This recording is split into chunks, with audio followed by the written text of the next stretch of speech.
Hello and welcome to Kitco Mining's Investment Trends with me, Paul Harris, where today I'll be taking a look at Highlander Silver with President and CEO Daniel Earle. Highlander Silver trades on the TSX under the ticker HSLV. Dan, welcome to Kitco. Thanks so much for having me. Highlander is one of the most exciting names in the silver space. Its trajectory took off a year or so ago after it did a strategic deal for the San Luis high-grade epithermal silver vein project in Ancash, Peru in May 2024. It got that from SSR Mining. SSR had previously put together a measured and indicated resource of 348,000 ounces of gold, grading 22.4 grams per ton, and 9 million ounces of silver, grading 578.1 grams per ton on the Ayelen vein. Daniel, you call this project the best in class. What is the opportunity that you see at San Luis? Yeah, well, the opportunity and what drew us to the project was really the growth potential. It's got a very unusual history, which is a function of the deal structure that led to its discovery.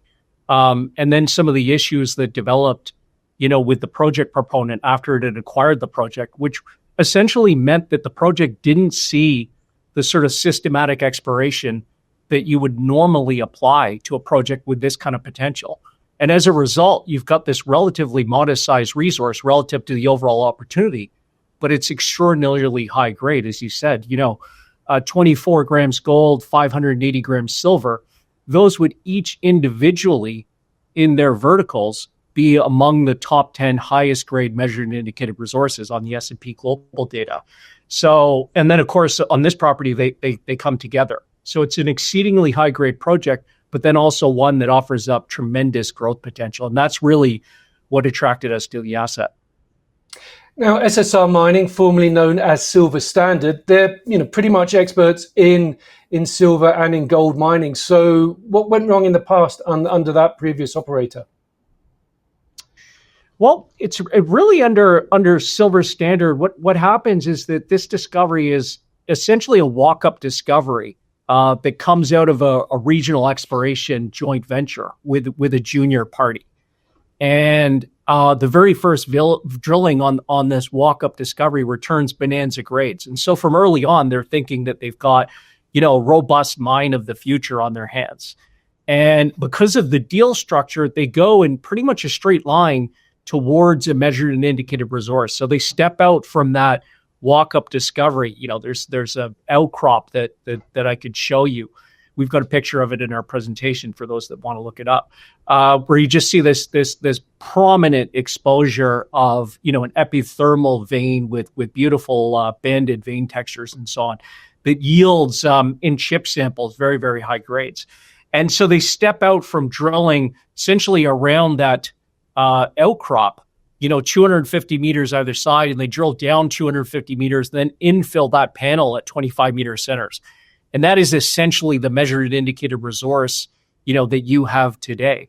So they go pretty much in a straight line to that, doing the sprinkling of drilling outside of that in that Ayelen area, and advance it to a feasibility study, and then complete an environmental impact assessment, basically to allow them to consolidate the asset from the junior party.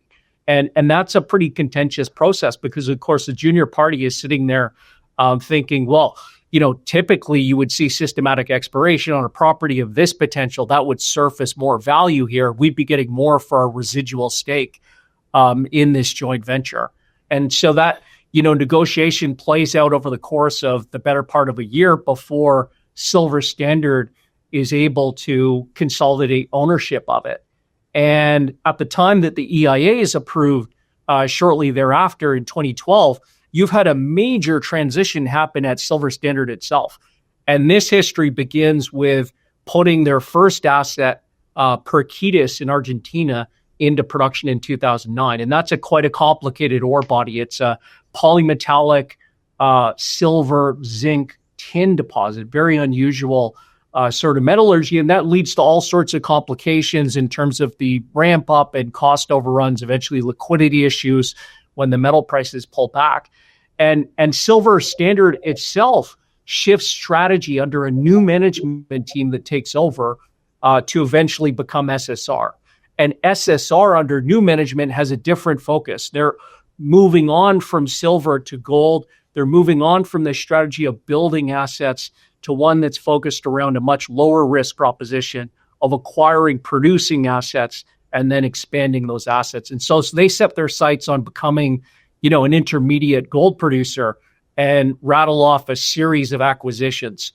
Claude Resources for CB, Marigold is an acquisition, and then eventually they go on and merge with Alacer before they're really, becoming one of the larger mid-tiers out there. So essentially this asset, because it's a relatively modest-sized gold-silver asset, it's a development proposition. It's in a community context where there's really intensive work that needs to take place with the communities to develop social license to support construction of it.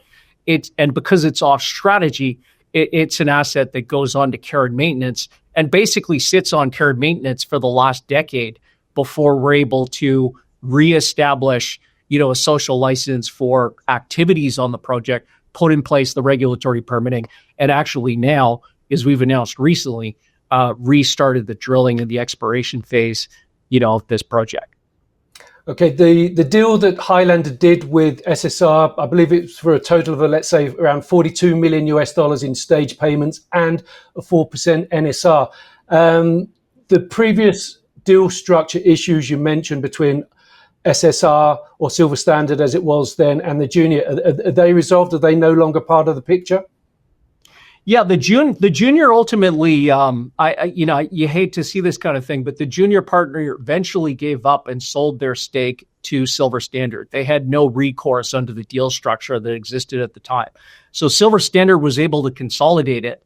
And then obviously, it went on to care and maintenance during the SSR period. SSR owned it outright. We've now got an acquisition in place, an acquisition structure that gives us outright ownership. The only residual stake to SSR will be the royalty. And most of the value in the deal consideration here comes from that royalty. So it's a 4% NSR royalty covering the entire property package, although we're able to buy back 2% of that 4% for $15 million prior to construction. Even still, a 2% residual royalty on this property is where most of the value is going to accrue for SSR. Okay, now San Luis is relatively near Barrick Mining's past producing 8.5 million ounce Pierina mine there in Peru. Are there any similarities between Pierina and San Luis?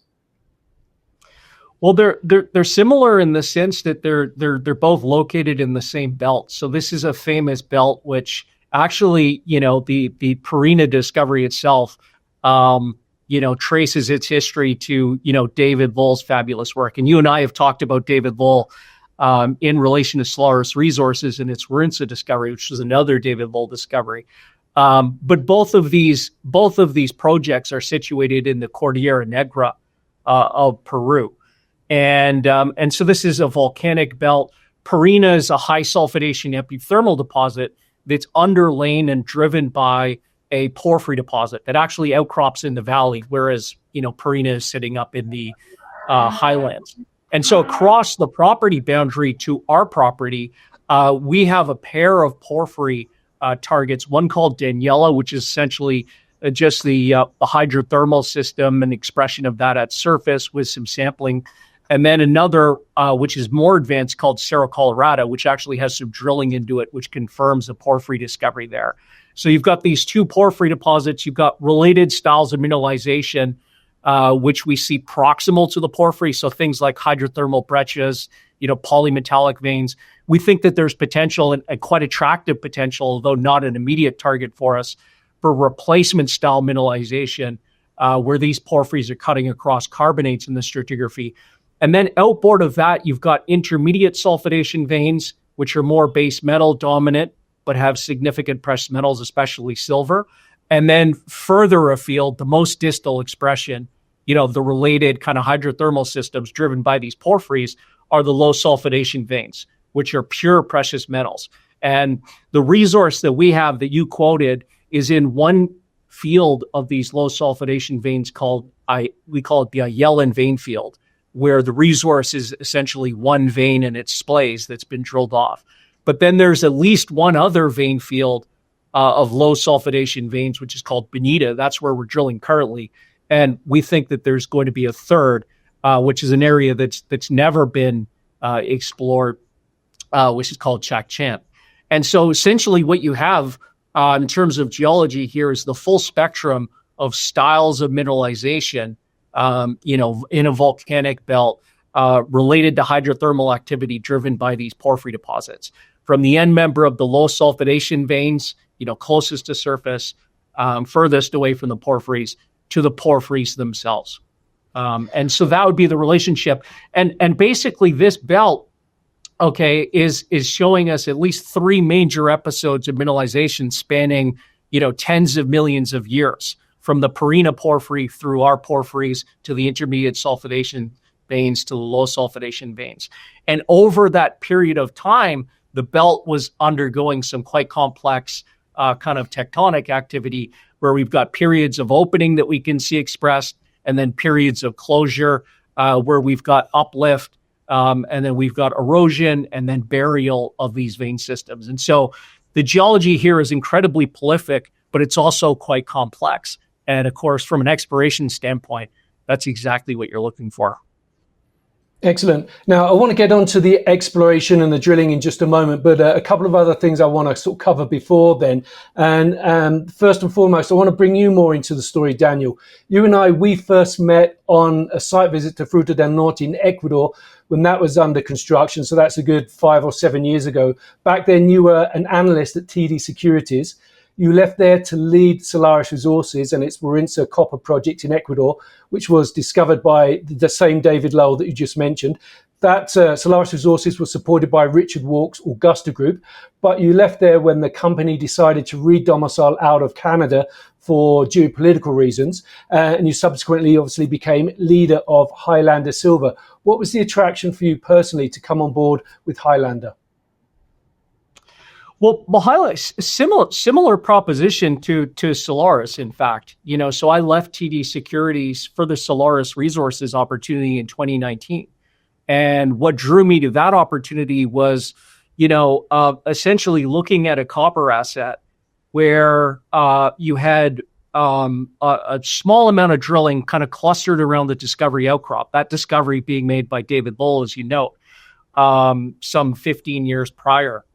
From that point, but all of that drilling returning high grades from surface, and because of the porphyry was outcropping at surface, it meant that the geochem was an especially good indicator of the overall system potential. And that geochem, radiated out for kilometers either direction from that discovery outcrop.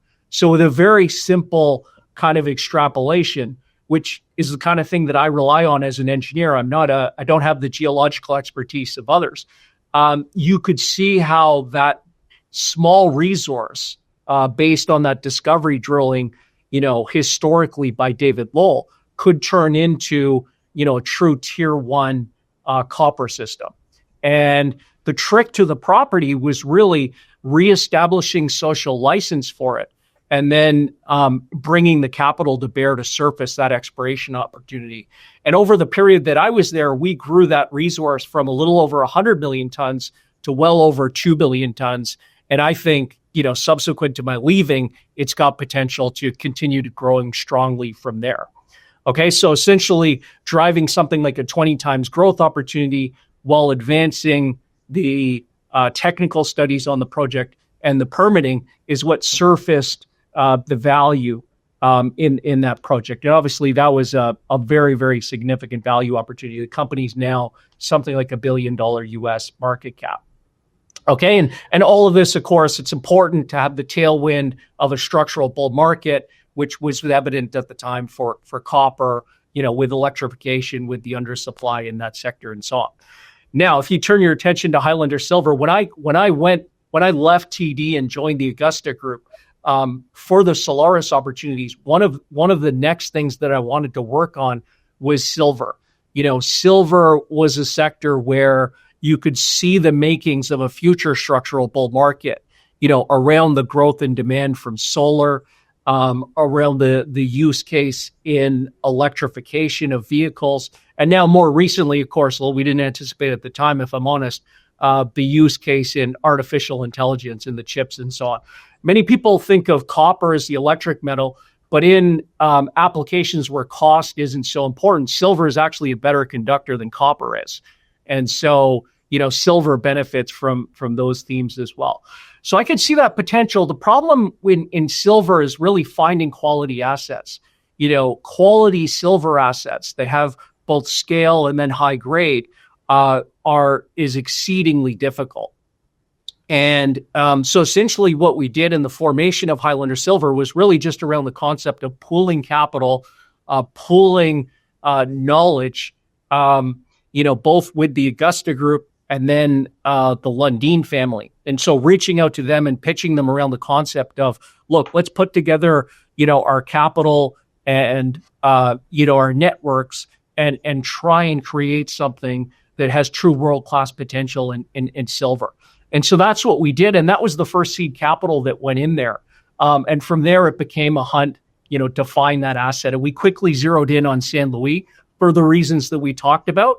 And then, years later, because of developments actually on the SSR side, rather than, any breakthrough in what we were putting forward, we were able to actually get the deal done for San Luis, and that was in 2023.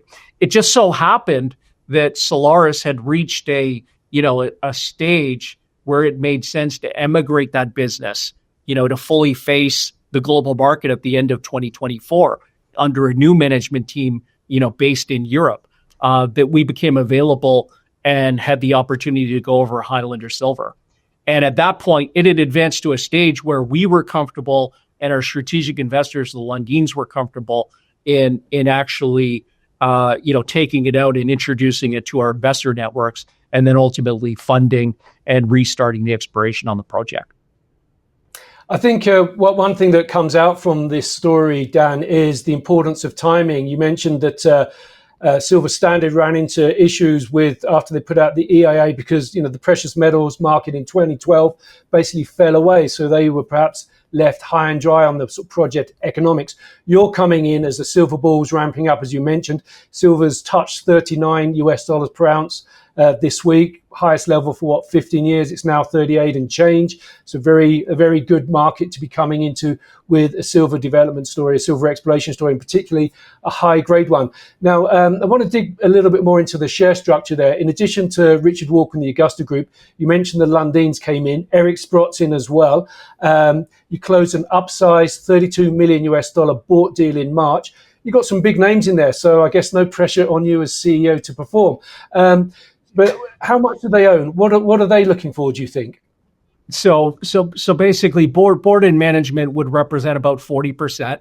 And so part of the Augusta Group model is to have a large ownership share in the companies, and to continue to support them along the way as they grow, with the idea that we only exit alongside the outside investors, with a sale or merger of the company. And so that, that's a 40% stake. That's going to remain, a very significant stake. The Lundins, they represent a little over 20% of the company, and they're aligned with us over the long term. So they have a long-term view of what the potential of this asset is, which supports that position. And they came in from an early stage. Eric Sprott came in actually after we had agreed to acquire the San Luis asset, basically to fund the closing of that transaction. Okay, and so that was a financing in May of last year where, of course, board and management stepped up again. The Lundin stepped up, but then the new investor was Eric Sprott to put up the financing, about $9 million Canadian, to support the closing of that transaction, which required a US $5 million payment. So that's essentially how, that part of the share structure comes together. And then the most recent financing is where we bring in, institutions from the Augusta Group network and from the Lundin network. And that financing was at $1.40 a share, announced in February. Having those great cornerstone shareholders is fantastic, but with 60 odd percent very tightly held, does that create liquidity issues for the company and for retail investors that are potentially interested in getting in and or getting out of the story? Yeah, look, that's a great question, and it's something that we're very, very focused on. And so when we launched this company in January, we were trading almost intermittently, and so some days we didn't trade at all. And we've been out there through our marketing efforts and engagement with investors, growing the awareness around the Highlander Silver opportunity. And if you look at our trading recently, we're averaging over $250,000 a day. I think just yesterday we did over $500,000 a day. So we've been able to grow that liquidity, but we've been able to do it in the right way, which is by raising awareness. And there's a lot more work to come. We've just now had our first sell-side research coverage launched. I think there's more to come on that front. I think the drill results, when those come out, we announced that we started drilling in June, so we should be expecting drilling results, in the coming weeks. I think that'll potentially represent a step change higher in terms of liquidity from where we're already at. And then, of course, one thing that's unique about this story versus the rest of the silver sector is that it's truly a new company. And so we're entirely outside of the indexes, where almost all of our peers are inside of the index because the assets have been around, in some cases, for multiple cycles. And they're trading, with a significant benefit from those passive flows in terms of liquidity. We can foresee being added to the first index, the SILJ, in November. We currently qualify based on the inclusion criteria for that index by some considerable margin. And that will represent potentially another step higher and springboard us into subsequent indexes, of which there are a series in 2026 that we would expect that we'd be able to qualify for. So we've got decent liquidity now. I'd like to see that grow to about $1 million a day of volume by the end of the year, and then grow to a multiple of that in 2026. We're very focused on that. Excellent. Now, I want to sort of go back into something you mentioned about the social aspects of the project. They were very important at Warintza, and you and I have spoken many times over the years about the social commitment. You basically brought the impact and benefits agreement model that's present in Canada with First Nations in Canada. You brought that to Ecuador for working with the First Nations or the native indigenous communities there. Working in Peru can be challenging, particularly in remote parts of Peru, in the highlands, the central highlands. So I understand that the social license, that's going to be a critically important aspect to your ability to work and therefore your future success. You've obviously got a lot of experience of putting this kind of thing in place in Ecuador. What are you bringing to Peru to get that similar social license? Yeah, absolutely. I mean, that was the genesis of the Solaris opportunity, was being able to establish social license for that asset in quite a complex context. You're essentially, you had a large scale copper development opportunity on the ancestral lands of two indigenous communities in a country, in a province which hadn't seen mining development, in a country which had relatively recent history of mining development with Mirador and Fruta del Norte just entering production as we were getting going. And the model, as you say, was based on the impact and benefits model from Canada. So Federico Velasquez, who's our president of Peru operations in Highlander, fulfilled a similar role in Solaris Resources, is the architect of this model that we have. And he actually worked in government in British Columbia on developing the impact and benefits legislation that supported those agreements, and the structure of the relationship between resource companies and First Nations. But it is quite different. So the context, going from Canada to Latin America, very different. In Canada, you're dealing with First Nations, which are essentially institutions, whereas And that lends itself to sort of a top-down approach. You can go in, for example, with the Tahltan First Nation and negotiate with, it used to be Chad Day, and he would have, very sophisticated advisors on the legal side, on the financial side, and so on. And if you were able to negotiate a deal with his team, then that would kind of carry the day within the overall nation. Okay, so that's a top-down approach. We actually, our model is based on a bottom-up approach in both in Ecuador and now in Peru, where our model, we call it participatory mining. And the idea here is really after a period of social mapping and sort of consensus building, where you try and formalize an agreement around shared interests, we get into what we call capacity building.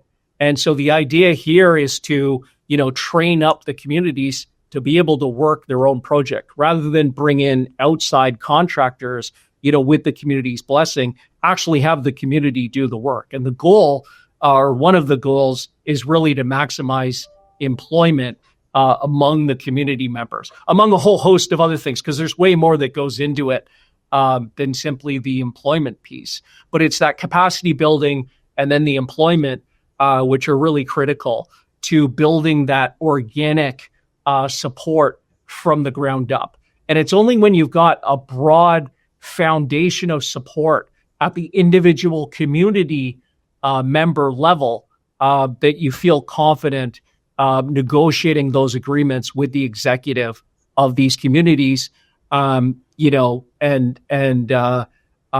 having a certainty that those agreements are going to be resilient in the face of issues that always come up in these relationships. So it's a bottom-up approach. We call it participatory mining. Key pillars of that are the employment pieces we talked about, but then it's all the other stuff around infrastructure development and community development and so on and so forth that you hear other companies talk about in relation to best practices in community social relations. I imagine it's useful that there's previously been large-scale mining in the past. We mentioned Barrick's Pierina mine, so mining isn't an alien concept, perhaps, like it was to the communities you work with in southeast Ecuador. Your corporate presentation shows a map that features a planned new paved road that will cut through the San Luis project area. I can see how that's going to be beneficial to the company. Presumably it will help reduce transportation, logistics costs, access, etc. But is that a positive or negative for communities? Some communities like roads and the connectivity they bring. Some communities believe they threaten their way of life and introduce all kinds of things that they don't appreciate. What's happening on the ground?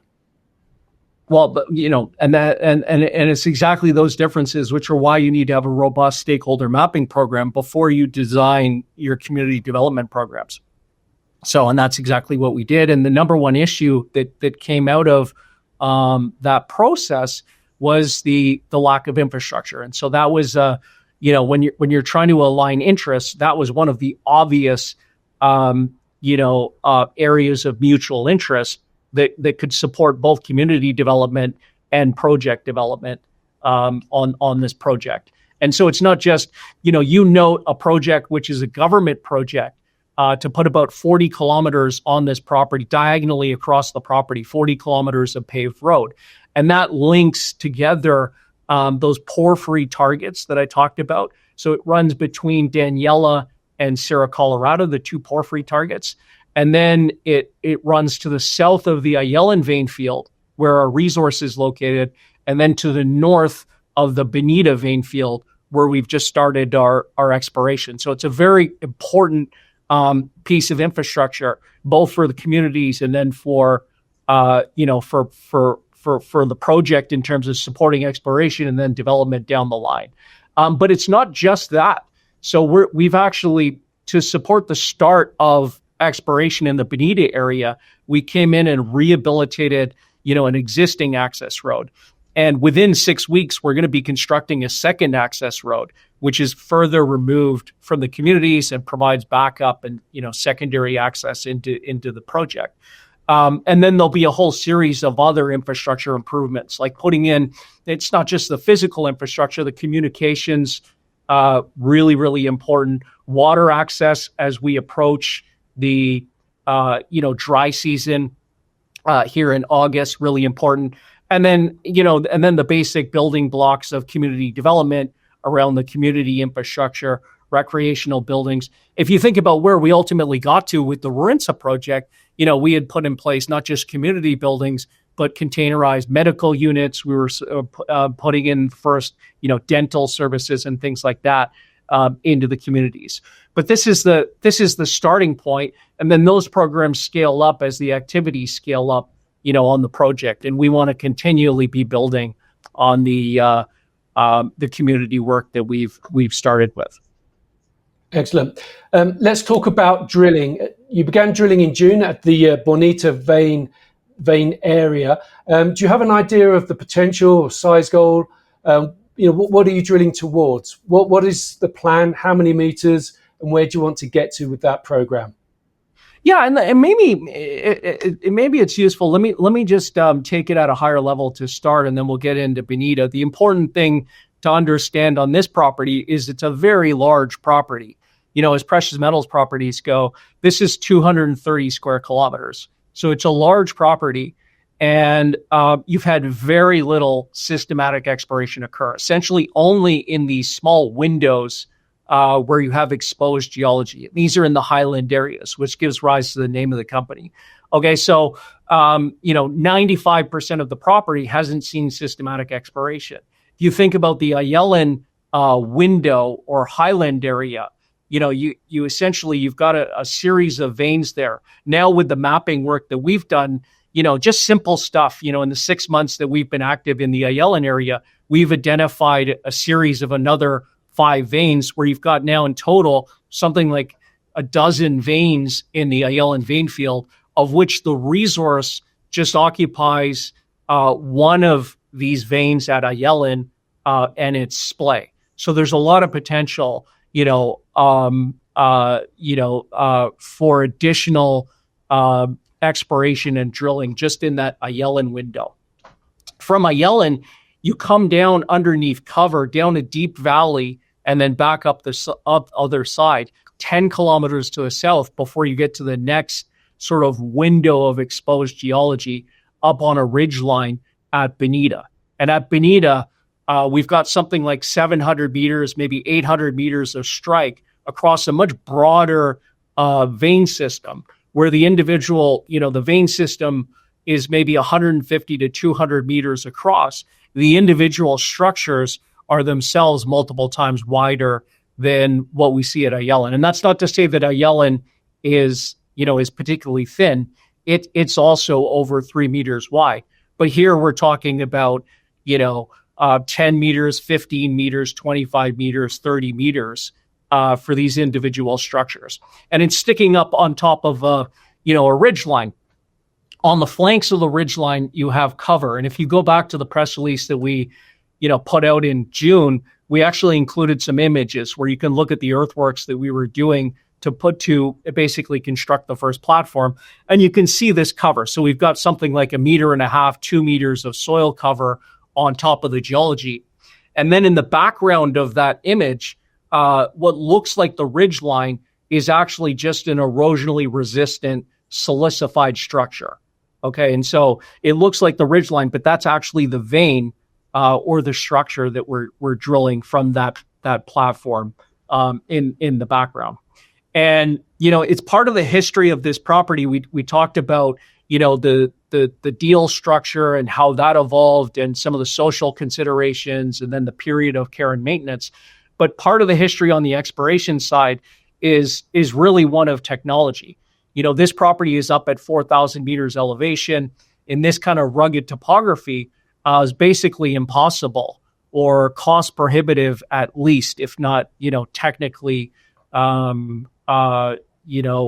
impossible to fly a geophysical survey, which would be the main, kind of mechanism to quickly and efficiently, develop a picture of what the potential of a large property like this is, which is mostly undercover.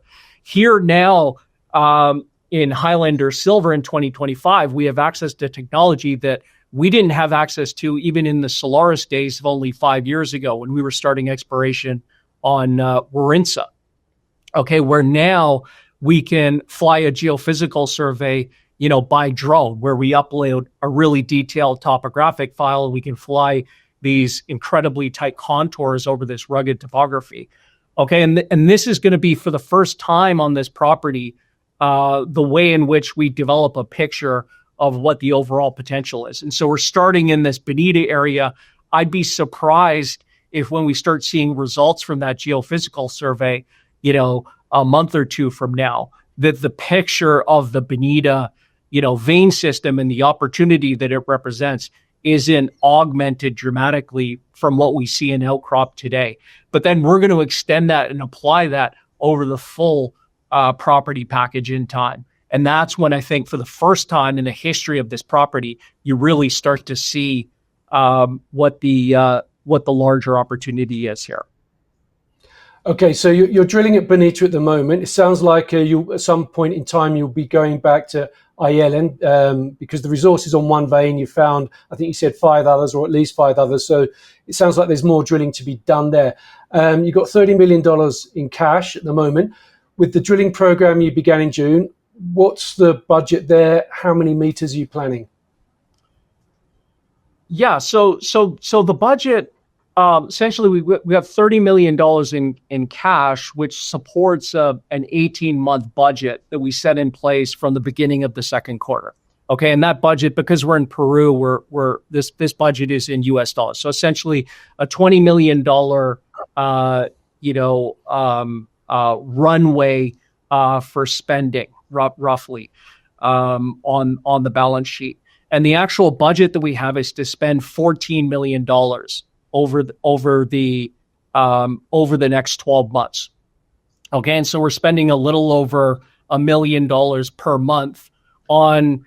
It's not just the drilling, but the drilling is obviously the largest piece of it, but also all of the community development work that I talked about. So that infrastructure build, a lot of this is front end loaded in terms of the infrastructure build, that capacity building and training that we're doing, putting in place some of those pieces that the communities have asked for to be able to, from the outset, really overperform in terms of what we're delivering for the communities. That's something that we think is going to deliver, benefits over the life of the project. So the drilling, people obviously focused on the drilling. We're going to drill as much as we can this year. So we're starting with 1 rig. We've got a meeting, next week with the regulatory authority, within the region here in Ancash, to get approval for a second rig. So it'll be something like six weeks after that, we'll bring in a second rig. And then from there, we'll go to a third rig later in the year.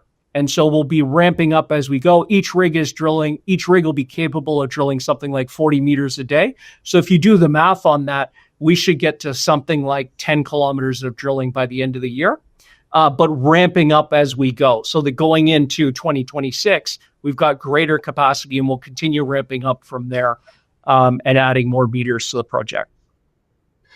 Excellent. So it's good to see an aggressive drill program there, well funded, 10,000 meters before the end of the year or by the end of the year. Excellent. When can people expect to see first results coming through? We started drilling in June, so we should have our first assay results, and we'll have a batch of a number of holes, not 1 or 2 holes, but a number of holes will be coming through. We should have those assays in hand and be able to turn around a press release in the next 2 weeks, I would think. Okay, so drilling's obviously one of the key catalysts going forward. Are there any other catalysts of note this year? Well, look, I think the biggest thing, like if you look at the the history of this company over this year, obviously we've had strong share price performance. I think the biggest thing there is really just growing the awareness around the company. We think that the value opportunity supports much higher valuations. Really, the impediments are, building that awareness and then the liquidity. And so getting out there, marketing the story, that's important. I think the drilling results will really bring a lot of attention to the story, especially for retail investors. It'll be important to see those drilling results, in the tenor of the mineralization, and that we're active in terms of growing the deposit. So I think that'll be a step change higher, both in terms of, awareness and liquidity again. The research coverage coming through, we're very pleased to have National Bank covering our company. I think there'll be additional brokers that'll be launching coverage in the coming, weeks and months. And I think that'll build, so as we grow liquidity, we remove the impediments from institutions who want to take a position in our company, but have been constrained by that, although that's starting to ease. And then eventually, in the fourth quarter, we expect that will begin to be added to indexes, and that can have outsized impact in the silver sector, relative to the gold sector. And in the gold sector, it can have a very significant impact as well. So this is something that's really important in terms of driving liquidity and, and market impact. So that'll begin in the fourth quarter. And I think that'll roll into potentially a series of further index adds in 2026. Well, one final question on that, Daniel. There's not that many silver names out there. You mentioned that earlier in our conversation. There's not that many silver names out there. In the last year or so, the silver market has lost 3 of those through M&A, some big transactions. Do you see silver investors wanting to, let's say, cycle out of the successful transactions into new stories? Sort of Mag Silver, Silvercrest, Gato Silver, those investors looking for another silver vehicle to deploy their capital into? I don't know if I quite frame it like that. I think they're being forced out of those investments by acquisition. So essentially, what we've seen in the silver sector is that top tier underneath the large producers is essentially being vacated by M&A. And so your go-to names for silver investors were companies like Silvercrest. That was acquired in a $2.3 billion deal early this year by Coeur.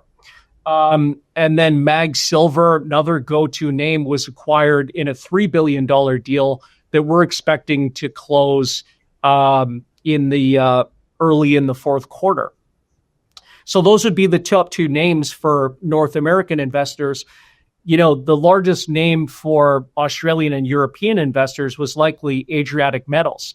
So this is more of a polymetallic and a bit of a more complicated story. But that was the largest cap silver producer on the LSE and the ASX.